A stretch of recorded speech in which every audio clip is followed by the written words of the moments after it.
মদ্যপ অবস্থায় ডিউটিতে চিকিৎসক, অভিযোগ এখানেই শেষ নয়। শ্বাসকষ্টে ভোগা 1.5 বছরের এক শিশুকে ভুল ওষুধ দেওয়ার অভিযোগ উঠেছে মদ্যপ চিকিৎসকের বিরুদ্ধে।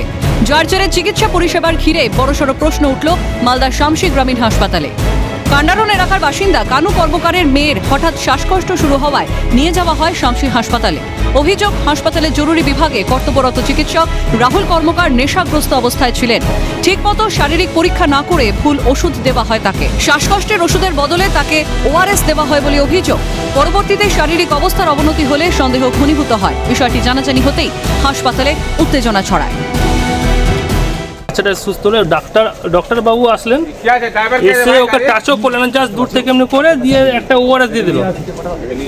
আর সব থেকে বড় ব্যাপার হচ্ছে ডক্টরটা পুরো মাইন্ডে ছিল, পুরো ফুলি ড্রাঙ্ক দিয়ে। এটাই আমাদের অভিযোগ যে আজকে হয়তো আমাদের বাচ্চা একটু সুস্থ হয়ে গেল, কিন্তু পরবর্তী যে কোনো বাচ্চা আসুক বা আমার আসুক বা আমার ভাইয়ের আসুক বা আরও কারো আসুক, তো এরকম সিচুয়েশনে আসতে গেলে তো বহুত প্রবলেম হয়ে যাবে।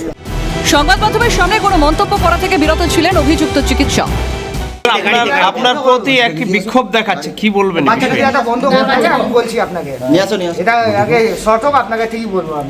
এ ধরনের ঘটনাকে কোনোভাবেই প্রশ্রয় দেওয়া হবে না বলে জানিয়েছেন তৃণমূল নেতৃত্ব। বাংলায় স্বাস্থ্য পরিষেবা নিয়ে যে প্রভূত উন্নতি করেছেন, তাতে এই ধরনের কোনো ঘটনা অবশ্যই আমাদের তরফ থেকে প্রশ্রয় দেওয়া হবে না। যদি তিনি দোষী সাব্যস্ত হন, এটা কনসার্ন ডিপার্টমেন্টের অলরেডি গোচরে এসছে, inquiry has been already started. যদি তিনি দোষী সাব্যস্ত হন, আপনি রেস্ট অ্যাসিওর থাকুন, he will be paralysed according.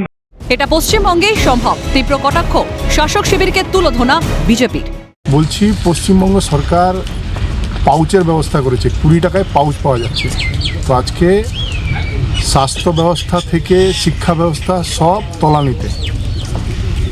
পশ্চিমবঙ্গেই সম্ভব একজন ডাক্তারবাবু মদ খেয়ে চিকিৎসা করছে এবং ভুল চিকিৎসার জন্য হয়তো বাচ্চাটার প্রাণও যেতে পারে।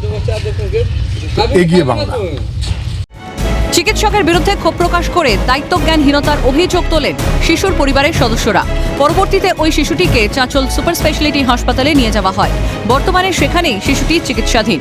রাজ্যের স্বাস্থ্য ব্যবস্থার সর্বস্তরেই যেন ফাঁক থেকে যাচ্ছে। এই ফাঁক কি আদৌ পূরণ করা সম্ভব, উঠছে প্রশ্ন। মালদা থেকে অভিষেক সাহার রিপোর্ট, ক্যালকাটা নিউজ।